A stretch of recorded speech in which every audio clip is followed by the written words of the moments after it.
السلام علیکم ناظرین، آپ دیکھ رہے ہیں گلوبل نیوز اور میں ہوں آپ کا میزبان لقمان چوہان۔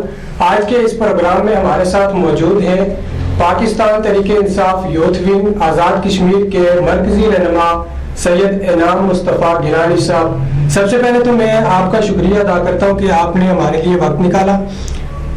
تو پروگرام میں آپ کو خوش آمدید کہتا ہوں۔ انعام صاحب، آپ کی تنویر الیاس صاحب سے ملاقاتوں کی تصویریں جو ہیں وہ ہم دیکھتے رہتے ہیں میڈیا پہ اور چلتی رہتی ہیں، کیا ریلیشن ہے آپ کا سردار صاحب سے؟ سب سے پہلے تو میں آپ کا شکریہ ادا کرتا ہوں، آپ نے مجھے اتنی عزت بخشی۔ تو جہاں پر سردار تنویر الیاس خان صاحب کا تعلق ہے، ان سے ہمارے گھریلو تعلقات وغیرہ ہیں۔ آپ کو پتہ ہے جیسے وہ رولا کوٹ میں رہتے ہیں، تو میرا ننیال بھی بیسکلی رولا کوٹ میں ہی ہے۔ تو پیر سید سلیم گیلانی عاملہ شریف وہ میرے ماموں ہیں، ان سے ان کے بہت اچھے تعلقات ہیں۔ تو بلکہ ہمارے پورے خاندان کا ان سے ایک اچھا تعلقات ہے، عزت و احترام کا رشتہ ہے۔ تو تنویر الیاس صاحب، آپ کیا سمجھتے ہیں آزاد کشمیر کے لیے تنویر الیاس صاحب بہتر ہیں یا بیرسٹر سلطان صاحب بہتر ہیں؟ آپ کے نزدیک کون بہتر ہے آزاد کشمیر کی آئندہ کی جو سیاست ہے اس کو دیکھتے ہوئے؟ یہ میں آپ کو تھوڑا بیک گراؤنڈ بتاؤں تنویر الیاس خان صاحب کا، چونکہ میں ان کو جانتا بھی ہوں پرسنلی۔ تنویر الیاس خان صاحب ایک بزنس مین ہیں، ان کے والد صاحب پوری زندگی سعودی عرب میں رہے، تمیمی کمپنی کے چیئرمین بھی ہیں۔ تو انہوں نے جو بھی پیسہ کمایا وہ پاکستان میں انویسٹ کیا۔ تو ہماری بدقسمتی یہ ہے، پاکستان میں آزاد کشمیر میں جو بھی ادھر مرکز میں رہا وہ انہوں نے پیسہ بنا کے وہ سعودی عرب لے کے گئے، تو وہ ادھر لے کے آئے۔ تو ہمارے لیے اگر تنویر الیاس صاحب ادھر آزاد کشمیری کی کمان ان کو ملتی ہے تو وہ بھی بہتر ہے۔ بیرسٹر سلطان صاحب ہمارے پارٹی کے صدر ہیں، ایک دفعہ وزیر اعظم بھی رہ چکے ہیں۔ اگر عمران خان صاحب ان کو لاتے ہیں وہ بھی ہمیں منظور ہے، جو بھی عمران خان صاحب۔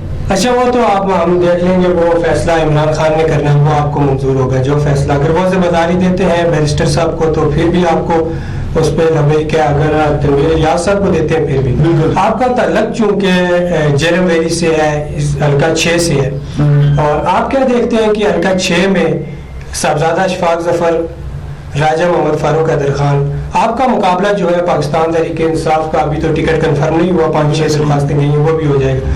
ویسے اوورآل آپ کیا دیکھتے ہیں کہ آپ کا مقابلہ اس حلقے میں کس سے ہونے جا رہا ہے؟ ہمارا مقابلہ چونکہ پیپل پارٹی بھی آپ کو پتا ہے بڑی جماعت ہے، نون لیگ تو وہ بھی بہت بڑی جماعت ہے، کیونکہ راجہ فاروق حیدر خان صاحب جو ہمارے حلقے سے الیکشن لڑ کے وزیر اعظم بنے، تو ہمارے تو دونوں سے مقابلہ ہے، تو دونوں سے مقابلہ ہے۔ نہیں، وزیر اعظم رہے ہیں 4.5 سال ہو گئے ہیں راجہ فاروق حیدر خان صاحب کو، تو ایز اے وزیر اعظم آپ ان کو کیسے دیکھ رہے ہیں؟ پھر اپوزیشن لیڈر اپنا اپوزیشن میں، جس طرح آپ بھی اپوزیشن میں لیکن مضبوط اپوزیشن رہی ہے جو ووٹوں کی بات کی جائے تو صاحبزادہ اشفاق ظفر صاحب کی، تو ان دونوں کو آپ کیسے دیکھ رہے ہیں کہ انہوں نے پچھلے 4.5 سال میں کیا کیا؟ آپ کو ان کی موجودگی میں آپ کو گروتھ کرنے کا موقع ملا یا کہ انہوں نے آپ کیا سمجھتے ہیں؟ چونکہ آپ کو بتایا اگر وزیر اعظم جو بھی وزیر اعظم ہو، ٹھیک ہے، وزیر اعظم کی بہرحال بڑی ایک وقت ہوتی ہے اس حلقے میں، بڑی اس کا ایک جب تک وزیر اعظم ہوتا ہے ایک بڑا ڈنکا ہوتا ہے۔ ہمارا مقابلہ وزیر اعظم فاروق حیدر خان صاحب کے ساتھ بھی ہے، اشفاق ظفر صاحب کے ساتھ بھی ہے۔ اچھا، آپ انعام صاحب یہ بتائیں کہ اگر آزاد کشمیر میں تبدیلی آ جاتی ہے، جو اس طرح روایت جو رہی ہے کہ وفاق میں جس کی حکومت تھی اسی کی حکومت یہاں پہ بھی بنتی رہی ہے، اگر اس بار بھی ایسا ہی ہوتا ہے، پاکستان تحریک انصاف کو حکومت بنانے کا موقع ملتا ہے آزاد کشمیر میں، تو کیا تبدیلی آپ سمجھتے ہیں کہ آپ لا سکتے ہیں؟ وَتُعِزُّ مَن تَشَاءُ وَتُذِلُّ مَن تَشَاءُ، اگر ہمیں ادھر گورنمنٹ کا موقع ملتا ہے تو ہم عمران خان کے ویژن کو لے کے آگے چلیں گے، بے روزگاری کا خاتمہ کریں گے، جیسے انہوں نے یہ درختوں کا یہ جو انیشیٹو لیا ہے۔ آپ کو پتہ ہے کل بھی سعودی عرب کے ولی عہد نے کال کی ہے عمران خان صاحب کو، وہ بھی کہہ رہا ہے میں بھی آپ کے ساتھ یہ کام مل کر کرنا چاہتا ہوں، تو ہم یہ کام وغیرہ کریں گے سب۔ بہت بہت شکریہ سید انعام مصطفیٰ گیلانی صاحب، پاکستان تحریک انصاف یوتھ ونگ آزاد کشمیر کے مرکزی اور صدر رہنما اس وقت ہمارے ساتھ پروگرام میں شریک تھے۔ اپنے میزبان لقمان چوہان کو دیجیے گا اجازت، اللہ نے کے بعد۔